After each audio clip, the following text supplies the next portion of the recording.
د غسل متعلق د هغې به تپوس کېږي. عام طور سره څوک د دې خیال نه ساتي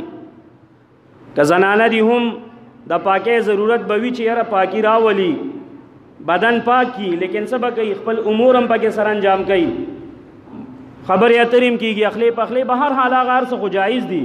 لیکن یاد ساتئ په دغه حالت کې ګرځېدل بغیر د څه عذر نه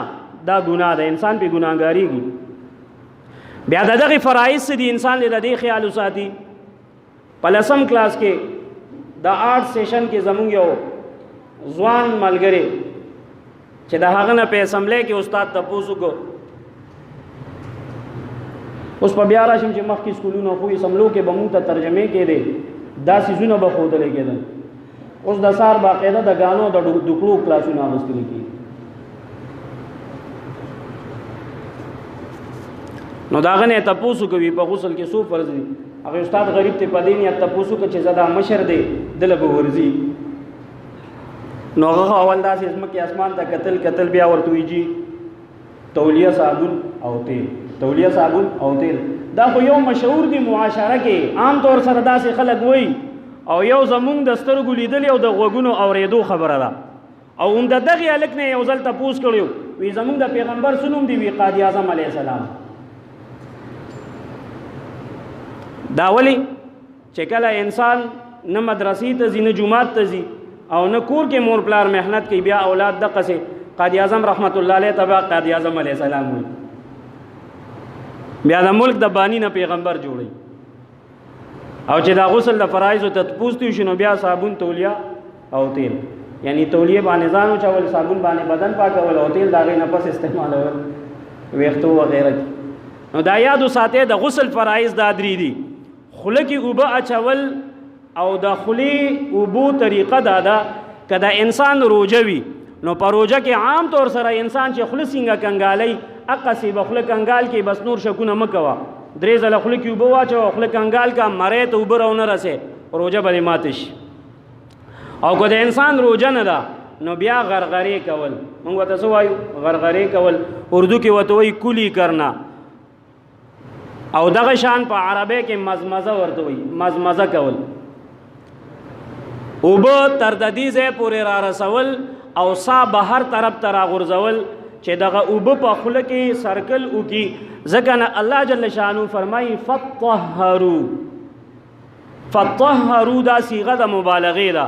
او تاسو ورته خپل د انګلیش په ژبه کې سپرلیټیو ډیګري وایي، یعنی ښه ځان پاک کې. نو دغه غرغره به 3 ځله وکړي او 3 ځله به پوزې ته اوبه واچوي، لیکن چې کله دې کوجه وي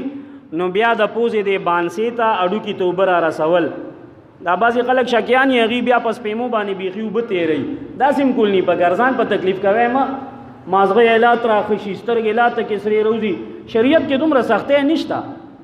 بس نارمل انداز سره که ګوته لونده کې او هغه هم د اډوکو پورې لونده ورسې نو هم ټیک ده، لیکن انسان په دغه زړه تسلي نه کوي نو زه اوبه ورچوي نو دومره یې مه ورچوه چې بیا د ټوخي نه بندېږي، انسان ټوخي کوي، ټوخه ټوخه ټوخه ټوخه مرۍ یې ترخه شي. نو یو فرض په غسل کې غرغرې کول، دویم دا پوزې ته اوبه رسول، لیکن چې کله کوجه وي په روجه کې بیا اسې نارمل انداز سره پوزه کې لونده ګوته واخل یا اسې د سپیمو حده پورې اوبه رسول دا هم کافي دي. بعضې خلک وایي بیا وروستو کوه بیا ونه کې نو بیا به ګناهګار شي، اړو ګناهګارېږي نه، که د روژه ماتي نه پس درته یاد شو وې کا مستحب دی او که دې اونو کو نو بس خبره ختمه، ځکه ته دغه وخت کې معذور یې، روژه ده د روژې حالت دی نو تا نه شریعت تپوس نه کوي. او 3 نمبر فرض عزیزانو ټول بدن ته اوبه رسول، د سر د ویښتو نه واخله تر د ښکته مټې ګوتې او د پوندې پورې ټول بدن یو شانتې لوندول، په دې کې هیڅ یو ځای داسې پاتې نشي چې هغه اوچ پاتې شي، که د یو ویښته برابر ځای دا اوچ پاتې شو نو په دغې صورت کې د دې انسان غسل دا ونه شو. نو 4 نمبر مقام داسې دی